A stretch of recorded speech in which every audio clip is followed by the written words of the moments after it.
अस्सलाम वालेकुम नादरीन, आप यूट्यूब चैनल देख रहे हैं। मैं इमरान खान हूँ। नादरीन, खबरों की तादाद ज़्यादा है तो बड़ी जल्दी जल्दी हम तमाम चीज़ें आपके सामने रखते हैं। नंबर एक तो आज शहीद अरशद शरीफ की तीसरी बरसी है। पाकिस्तान के मीडिया के लिए एक तकलीफ दे दिन और पाकिस्तान की एस्टेब्लिशमेंट का किया हुआ वो कारनामा जिसे हम कभी नहीं भूलेंगे। ये वो जख्म है पाकिस्तानियों के सीने पर जिसे पाकिस्तानी हमेशा याद रखेंगे। शहीद अरशद शरीफ का जनाजा पाकिस्तान की तारीख के बड़े जनाजों में से एक था।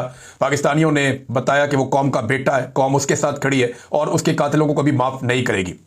अरशद शरीफ साहब की वालदा ने कुछ नाम दिए थे और एक एप्लीकेशन दी थी जिसके मुताबिक वो चाह रहे थे कि एफआईआर हो, लेकिन वो एफआईआर अभी तक दर्ज नहीं हुई। और आज के दिन में आपको एक मरतबा फिर बता दूं कि शहीद अरशद शरीफ का मुकदमा पाकिस्तान की किसी अदालत में नहीं चल रहा। जो नाम अरशद शरीफ की वालदा ने दिए थे उनमें जनरल बाजवा, साबिक army chief, general Nadeem Anjum, साबिक DGISI, और उसके बाद ISPR के ब्रिगेडियर शफीक मलिक, फिर ISI के brigadier Fahim Raza, DGC ISI major general Faisal Naseer और ISI कर्नल रिजवान और ISI कर्नल नुमान। ये नाम दिए थे शहीद अरशद शरीफ की वालदा ने, लेकिन उनकी दरखास्त के ऊपर FIR आज तक नहीं हुई। आज नहीं तो कल इंसाफ तो होगा और ये कटहरे में आना पड़ेगा सारा मामला और जवाब देना पड़ेगा, क्योंकि पाकिस्तान के अंदर हमारे ऊपर ज़मीन तंग की गई, हमें बार बार हरासा किया, खौफजदा किया गया, बल्कि ये पैगामात पहुंचाया गया कि आपको कत्ल कर दिया जाएगा। और जिन हालात में शहीद अरशद शरीफ को पाकिस्तान छोड़ना पड़ा वो हालात भी सबके सामने हैं। उन्हीं हालात का सामना जो है वो दीगर कुछ सहाफ़ियों को भी करना पड़ा। साबिर शाकिर साहब जो हैं वो लगातार कई साल से खतरे में है, पाकिस्तान वापस नहीं जा पा रहे। जिन हालात में मैं रहा पाकिस्तान के अंदर वो कोई तसव्वुर भी नहीं कर सकता। बड़े भयानक हालात, फिर मैं पाकिस्तान से बाहर आया जिन हालात में, वो भी सब जानते हैं। मुईद पीरजादा साहब, आप वो देखें, पाकिस्तान नहीं जा सकते, उनको भी धमकाया गया, उनके लिए भी मुश्किल हालात पैदा किए गए। इसी तरह जो वजाहत सईद खान साहब हैं वो भी पाकिस्तान नहीं जा सकते। इससे पहले अहमद नूरानी साहब हैं और दीगर बहुत सारे जर्नलिस्ट हैं, शाहिद असलम साहब हैं, जुबैर अली खान साहब हैं, और अभी मजीद कुछ सहाफ़ी पाकिस्तान से बाहर आ गए हैं और वो ये समझते हैं कि पाकिस्तान में उनकी जानें खतरे में है। लिहाजा ये पाकिस्तान की एस्टेब्लिशमेंट का एक घिनौना खेल है जिसे वो बड़े लंबे अरसे से खेल रहे हैं। इसे खत्म होना चाहिए और एक दिन ये खत्म हो जाएगा। लेकिन पाकिस्तान के अंदर जो मौजूदा रजीम है, इसके जो सहूलतकार हैं या मौजूदा रजीम के अंदर बैठे हुए जो किरदार हैं, ये इतने घिनौने हैं कि ये डिक्टेटर्स के नक्शे कदम पर चल रहे हैं। मिसाल के तौर पे मैं आपको दिखाता हूं कि एक वजीर आला है, वो लेकर जाता है हाई कोर्ट का ऑर्डर, यानी इस्लामाबाद हाई कोर्ट का ऑर्डर उसके पास है कि जाओ जाकर जेल में मुलाकात कर लो। वो जाता है जेल में इमरान खान से मुलाकात करने के लिए, सुहेल अफरीदी, और उसे रोक लिया जाता है, मुलाकात नहीं करने दी जाती। वो वहां सड़क पे बैठ जाता है, उसके साथ और लोग भी बैठ जाते हैं। अब वहां पे 100-150 बंदा मौजूद है, वजीर आला सड़क पे बैठा हुआ है, ये 4.5 करोड़ लोगों का नुमाइंदा है और सड़क पे बैठा हुआ इसलिए कि भाई एस्टेब्लिशमेंट नहीं चाहती कि इसकी मुलाकात हो इमरान खान से, और अदालती ऑर्डर के तहत तो बिल्कुल नहीं। उसके बाद अदालती ऑर्डर है, अदालती अहकामात उसके बाद मौजूद हैं, और सुपरिटेंडेंट जेल जाके अदालत में क्या बताता है आज के दिन, वो जाकर जज को ये बताता है, जनाब हमारे तक तो ये पहुंचते ही नहीं है, जो हमारे तक पहुंचते हैं हम उनकी मुलाकात करवा देते हैं। कैसी डिटाई और बेशर्मी है भाई। बाहर कौन खड़ा हुआ? पुलिस खड़ी हुई है। पुलिस किसी को जाने देगी तो कोई दरवाजे तक पहुंचेगा ना। जेल के दरवाजे तक 4-4 नाके लगाए होते हैं, किसी को भी जेल के दरवाजे तक पहुंचने नहीं दिया जाता। मुलाकातें सिर्फ इस बहाने होती हैं कि इमरान खान साहब का तोशाखाना 2 का केस चल रहा है, अगर वो ना चल रहा होता तो एक भी मुलाकात ना होती। 7 महीनों से इमरान खान साहब की कोई मुलाकात नहीं करवाई गई। इमरान खान साहब के बकौल गुज़िश्ता 9-10 महीनों में उनकी बेटों से उनकी एक ही बात करवाई गई है, एक ही मरतबा, वो भी 3-3 मिनट की, और उसके अंदर भी वो कहते जी प्रॉब्लम्स थी। अब मामला यह है कि वज़ीर आला वहां पर आके बैठा हुआ है और वो ये कहता है जी मेरे लीडर से मुलाकात करवाओ, और लीडर से मुलाकात करवाई नहीं जा रही वज़ीर आला की। उसके बाद वो उठता और वापस चला जाता है, लेकिन उसने कुछ बातें कही हैं, देखें उसके बाद रास्ते कौन से रह गए। पहले तो वज़ीर आला को सुन लेना कि उसने क्या कहा। वो ये कहता है वज़ीर आला कि मेरी मुलाकात नहीं करवाई जाती तब तक मामला आगे नहीं बढ़ेगा। अगर अदालतें इसी तरह काम करती हैं तो फिर अवाम का अदलिया पर एतमाद कैसे बहाल रहेगा। जब तक इमरान खान से मुलाकात नहीं करवाई जाती मैं किसी मीटिंग में शिरकत नहीं करूंगा और ना ही काबीना तश्कील दूंगा। मैं धरना जारी रखूंगा और अगली बार सबको पता चलेगा कि असल धरना किसे कहते हैं। अगर अदालतें अवाम की आवाज नहीं सुन रही तो अब फैसला अवाम ही करेगी। लेकिन 2 रास्ते हैं अब सुहेल अफरीदी के पास इमरान खान से मुलाकात करने के लिए, क्योंकि एस्टेब्लिशमेंट ये चाहती है कि हमारे दरवाजे पे आओ, हम करवाते हैं मुलाकात। ये जज क्या बेचते हैं, जजों की क्या औकात है। जज अगर आपको फैसला लिखकर भी देंगे तो हम पुलिस के जरिए से आपकी मुलाकात रुकवा देंगे, और अगर पुलिस आपको रास्ता भी दे देगी तो हम जेल में आपकी मुलाकात होने नहीं देंगे। तो एस्टेब्लिशमेंट की यह ख्वाहिश है कि अगर मुलाकात करनी है जिसने भी, वो पहले हमारे पास आए, हमसे बात करे, फिर हम बताते हैं कि इमरान खान से जाकर क्या बात करनी है, फिर जाके मुलाकात कर लें, जैसे बहुत सारे लोग करते भी हैं ना मुलाकात। लेकिन यहां पे अब 2 रास्ते हैं सुहेल अफरीदी के पास। नंबर 1 रास्ता तो डील वाला रास्ता है कि अच्छा बच्चा बन जाए, और एस्टेब्लिशमेंट के सामने सरेंडर कर दें। अब यही काम करने की वजह से जो है वो गंडापुर साहब की कुर्सी चली गई, वो अच्छा बच्चा बन गए थे। लिहाजा सुहेल अफरीदी के लिए ये रास्ता अडॉप्ट करना थोड़ा मुश्किल है। दूसरा रास्ता यह है कि एहतजाज और अवामी ताकत का रास्ता, कि जनाब अब कोई रास्ता बाकी नहीं है। अदालतें ऑर्डर देती हैं, उनके ऊपर अमल दरामद नहीं होता, ना पुलिस ऑर्डर को मानती है, ना जेल का जो अमला है वो ऑर्डर को मानता है। एस्टेब्लिशमेंट वैसे ही उसे जूते के नोक के ऊपर रखती है अदालत के ऑर्डर को। लिहाजा छोड़ो अदालत के ऑर्डर को, अपना अवामी ताकत या पुरअमन एहतजाज के जरिए से वो रास्ता निकालते हैं और प्रेशर बढ़ा के मुलाकात करते हैं।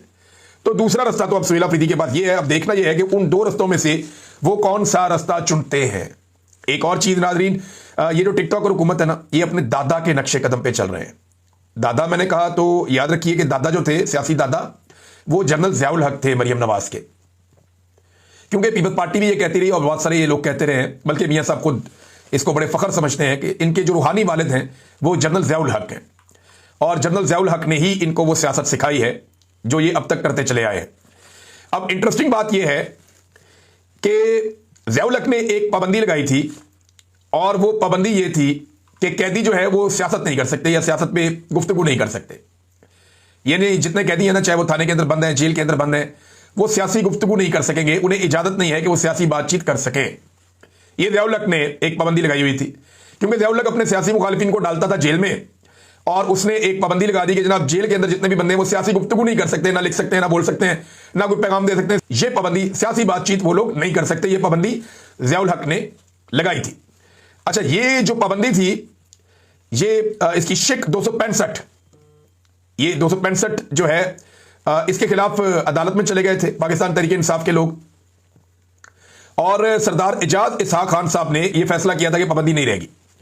उन्होंने इजाजत दी थी कि कैदी सियासी बातचीत कर सकता है। पाकिस्तान में डेमोक्रेसी है, एक जमहूरी मुल्क है। ये क्या होगा, कैदी किताबें लिखते हैं, पूरी दुनिया के अंदर कैदी सियासत करते हैं, जेल के अंदर से लोग बहुत सारा कुछ करते हैं, लेकिन ये क्या हो गया कि सियासी गुफ्तगू नहीं कर सकता कैदी। तो एजाज इसहाक खान साहब ने यह फैसला दिया था कि यह पाबंदी नहीं लग सकती। लेकिन पंजाब हुकूमत ने दरखास्त दायर की ज़ियाउल हक के नक्शे कदम पे चलते हुए, और उसकी रूह को ताज़ा रखने के लिए और ज़ियाउल हक की जो सफाकियत है उसको जिंदा करने के लिए इन्होंने जनाब दरखास्त दे दी, अपील में चले गए, और अब एक बेंच बना और उसने जनाब वो फैसला मुअत्तल कर दिया। मैं आपको सिर्फ एक सुनाता हूं कि नवाज शरीफ ज़ियाउल हक के बारे में क्या कहता था, जरा ये सुने आप। Good presidents in the politics of this country, which have had very healthy impact, and I like to pursue those policies. Decency in politics. I think he's the first one to introduce in this country. लो जी, ज़ियाउल हक पहला आदमी है जिसने सियासत के अंदर बड़ी मुस्बत चीजें लेकर आया, बड़ी डिसेंसी लेकर आया, बड़ा कमाल उसने ज़ियाउल हक ने काम किया। मैं चाहूंगा कि उसकी इन पॉलिसीज को जारी रखूं। ये नवाज शरीफ है, पहला आदमी ज़ियाउल हक को करार दिया। भुट्टो को भी नहीं, लियाकत अली खान को भी नहीं, फातिमा जिन्ना को भी नहीं, कायदे आजम को भी नहीं।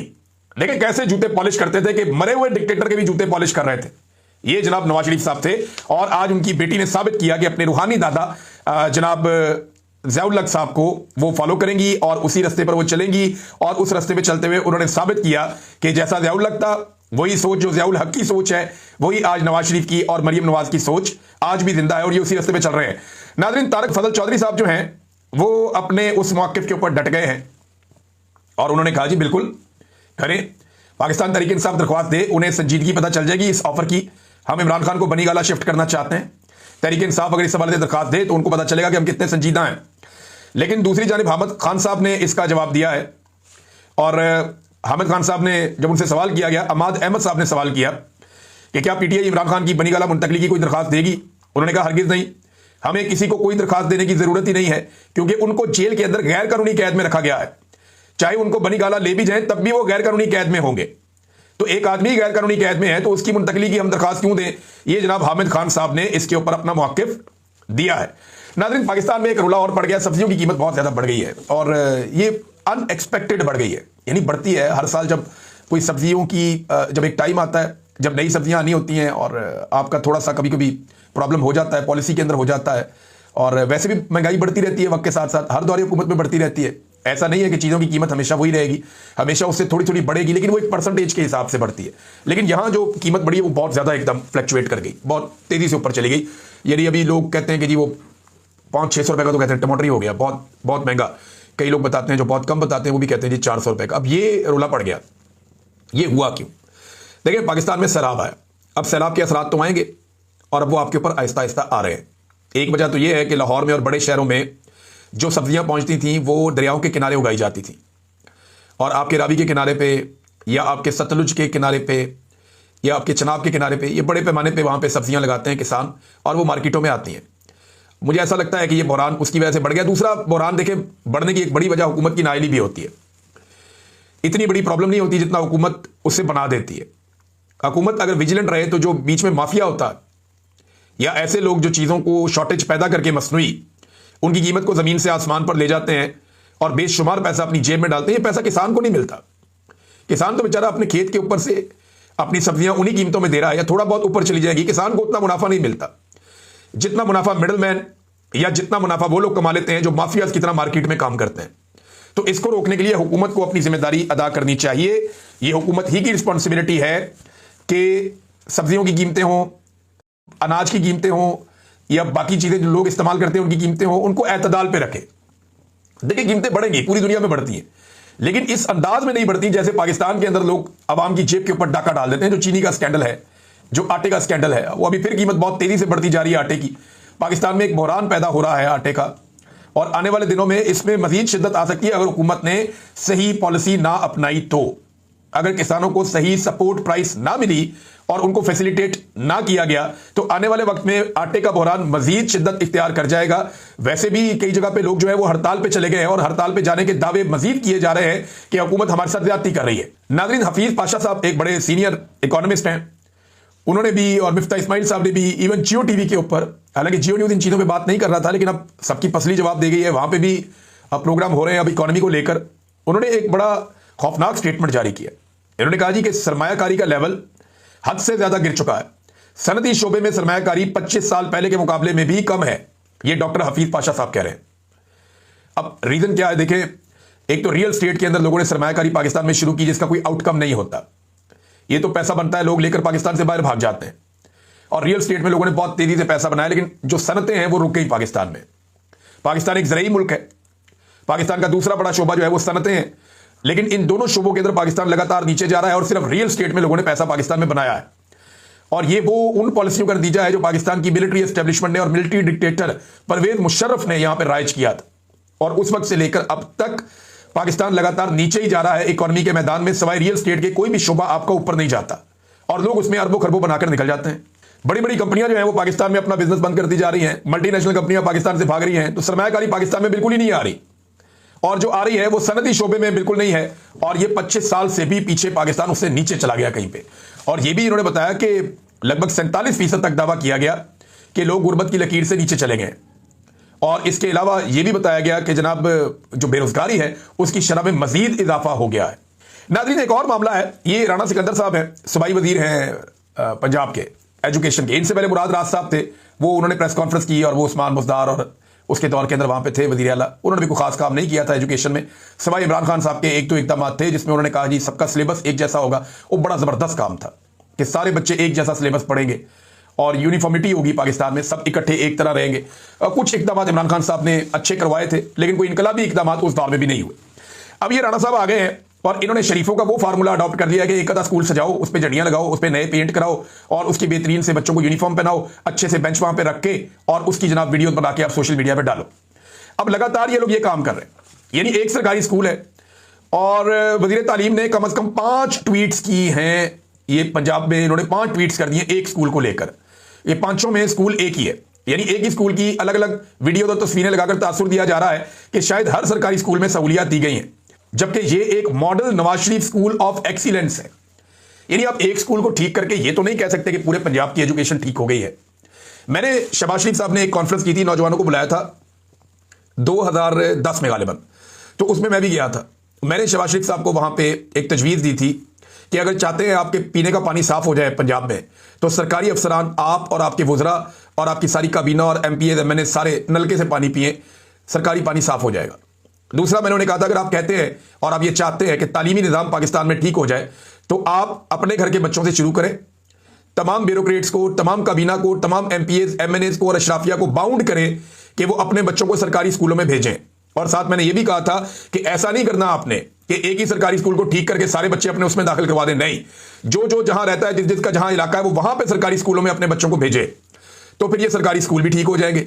इसी तरह मैंने शहबाज शरीफ को कहा था कि अस्पताल अगर आपने ठीक करने हैं तो आज के बाद आप तमाम ब्यूरोक्रेट्स और तमाम आपके एमपीएस, एमएनएस, मिनिस्टर्स, आप तमाम लोग आज के बाद अपने खानदानों समेत सरकारी अस्पतालों से इलाज करवाएं। सरकारी अस्पतालों का मियार ठीक हो जाएगा। अब एक स्कूल मॉडल बना के उसके अंदर अपना बच्चा भिजवा के आप ये साबित करना चाहते हैं कि आपने एजुकेशन ठीक कर दी है, तो हम आपको कई ऐसे स्कूल दिखा सकते हैं जिनकी हालत ऐसी है कि आप वहां खड़े भी नहीं हो सकते थोड़ी देर के लिए। तो एजुकेशन को ठीक करने की जरूरत है, इंप्रेशन को ठीक करने की जरूरत नहीं है, लोगों को बेवकूफ बनाने की जरूरत नहीं है सोशल मीडिया के ऊपर। और ये जाली हुकूमत है ना, तो जालसाजी करते हैं हर काम में, क्योंकि हुकूमत इनको फार्म 47 के ऊपर मौजूदा एस्टेब्लिशमेंट ने जूते पॉलिश करने के बदले में बनाकर दी हुई है। अब क्योंकि इनके पास एक जाली हुकूमत है तो उसे कायम रखने के लिए ये जालसाजियां करते हैं रोजाना कि जनाब एक स्कूल पकड़ लिया, उसकी 5 वीडियोस ठोक दी। भाई इंसान के बच्चे बनो भाई, बाकी स्कूलों को भी देखो, एजुकेशन के हालात को देखो। अपने पिंड के अंदर जो इनका अपना जो हल्का है, यानी वजीर तालीम के गांव के सरकारी स्कूल का सिर्फ एक बच्चा पास हुआ था। 9वीं जमात का इम्तिहान है, ये मोहम्मद उमैर साहब ने खबर दी। मोहम्मद उमैर साहब का दावा है, उन्होंने खबर दी कि 9वीं जमात का चंद रोज कबल रिजल्ट आया और वजीर तालीम के गांव के जो सरकारी स्कूल है उसका एक बच्चा पास हुआ। यहां से आप अंदाजा करें, ये खबर आई हुई है। तो मैं ये कहता हूं कि एजुकेशन को बेहतर करना है, इंप्रेशन को बेहतर नहीं करना। एक जगह को सजा के उसकी फोटोज लगाई जाओ, वहां पे गुब्बारे चिपका दो, वहां पे झंडियां लगा दो कि जनाब बड़ा कमाल हमने काम कर दिया, तो बाकी सारा पंजाब कहां जाएगा? 12 करोड़ का सूबा है भाई। ये 150 बच्चे की आप क्लास को ठीक करके आप ये कहते हैं जनाब ने बड़ा कारनामा कर दिया। तो सोशल मीडिया पे नहीं चलेगा, आपको ग्राउंड पे काम करना पड़ेगा और सबके लिए काम करना पड़ेगा। शहबाज शरीफ ने जब बनाई थी ना ये दान स्कूल बनाए थे, तो मुझे याद है मैं वहां पे गया था देखने के लिए, तो मैंने शहबाज शरीफ साहब से कहा था कि मियां साहब ये तो आपने बना दिया, यहां तो चंद बच्चे पढ़ेंगे, तो बाकी स्कूलों का क्या बनेगा? तो मियां साहब ने इसका कोई जवाब ही नहीं था उनके पास। तो जो हजारों स्कूल हैं हर तरफ जिनका बेड़ा ही गर्क हुआ पड़ा है, उन्हें कौन ठीक करेगा? ये सवाल अपनी जगह पे बदस्तूर मौजूद है। बहरहाल रंगबाज है, रंगबाजी कर रहे हैं, पहले भी ये करते रहे, अभी ये करेंगे। नाजरीन, सुहेल अफरीदी ने कह दिया कि सेकंड हैंड कबाड़ की गाड़ियां थी। नाजरीन, सुहेल अफरीदी ने यह भी कह दिया कि सेकंड हैंड गाड़ियां थी, कबाड़ की गाड़ियां थी जो हमें दी गई हैं और ये कार्रवाई डालने के लिए, खबर बनाने के लिए दी गई हैं। हमने नई गाड़ियां ऑर्डर की हैं, हम ये गाड़ियां नहीं लेंगे। एक चीज नाजरीन मैं आपके सामने रखूं कि बड़ी पाकिस्तान में बगलें बजाई गई, बड़ा जश्न मनाया गया कि जनाब हमने फलस्तीन और इसराइल के बीच में जंगबंदी करवा दी, हमने हालात ठीक कर दिए। अभी वहां पे इसराइल ने अपनी पार्लियामेंट के अंदर मंजूर किया कि वो वेस्ट बैंक को एनेक्स करेगा, अपने साथ जोड़ेगा और उसको अपने साथ शामिल करेगा। अब ये इतना बड़ा जुल्म है, इस पे शहबाज शरीफ साहब नहीं बोल रहे, इस पे बात नहीं कर रहे। और नेतन्याहू ने 3 शराइत रखी हैं अमेरिका के सामने कि अगर आप चाहते हैं जंगबंदी तो उसके लिए 3 शराइत हैं, वो तीनों मैं आपके सामने रख देता हूं। और ये शराइत मैं नहीं बता रहा, ये N12 मीडिया है, ये इसराइल का N12 इसको बोलते हैं, ये इजरायली मीडिया है, वो ये रिपोर्ट कर रहा है कि नंबर 1 उसने शर्त रखी कि गजा में तुर्क फौज नहीं होगी, यानी पाकिस्तान की फौज में कोई एतराज नहीं इसराइल को। पाकिस्तानी फौज अगर इसराइल में जाती है, सऊदी फौज अगर इसराइल में जाती है, इंडोनेशिया की फौज अगर इसराइल में जाती है, बाकी ममालिक की फौज अगर इसराइल में जाती है, तो कोई एतराज नहीं है इसराइल को। यानी गजा में जाती है, गजा में जाना, इसराइल में तो जाना भी नहीं है। तो गजा में तुर्क फौज नहीं आनी चाहिए, उनको सिर्फ तुर्कों से, वैसे तुर्क फौज को अपने ऊपर फख्र होना चाहिए कि वो वाहिद एक ऐसी फौज है जिससे इसराइली घबराए, और उन्होंने कहा जी तुर्की की फौज हमें कबूल नहीं है, बाकी जो मर्जी फौज वहां पे गजा में आ जाए। और पाकिस्तान को थोड़ा इसके बारे में सोचना चाहिए कि इसराइली वजीर आजम नेतन्याहू को पाकिस्तानी फौज पर एतराज क्यों नहीं हुआ और उसने ये क्यों नहीं कहा कि गजा में पाकिस्तानी फौज नहीं आनी चाहिए। नंबर 2 उसकी शर्त यह है कि हमास का किरदार जो है, वो जो तंजीमी ढांचा बन रहा है हुकूमत का वहां पे, उसके अंदर बिल्कुल नहीं होगा। नंबर 3 शर्त यह है कि इसराइल मुकम्मल गैर मुसल्लह जब तक नहीं हो जाता, हमास को जब तक मुकम्मल तौर पे गैर मुसल्लह नहीं किया जाता, तब तक इसराइल जो है वो गजा से नहीं निकलेगा, वो गजा में मौजूद रहेगा बाकी फोर्सेस के साथ। तो जनाब ये हैं हालात। और हाँ, हाल ही में ये वीडियोज आ रही हैं, तस्वीर आ रही हैं, इसराइल ने बहुत बड़ी बमबारी की है लबनान पे, लेकिन पाकिस्तान की जानिब से अभी तक मुकम्मल खामोशी है। लगता है इसराइल के बारे में हमारी मुकम्मल पॉलिसी बदल चुकी है और अब हम एक ऐसे मुल्क के तौर पे मौजूद हैं जो इसराइल के बारे में वो नहीं सोचता जो हमारी हमेशा से एक पॉलिसी थी। अब तक के लिए इतना ही, अपना ख्याल रखिएगा, अपने इस चैनल का भी। अल्लाह हाफिज़।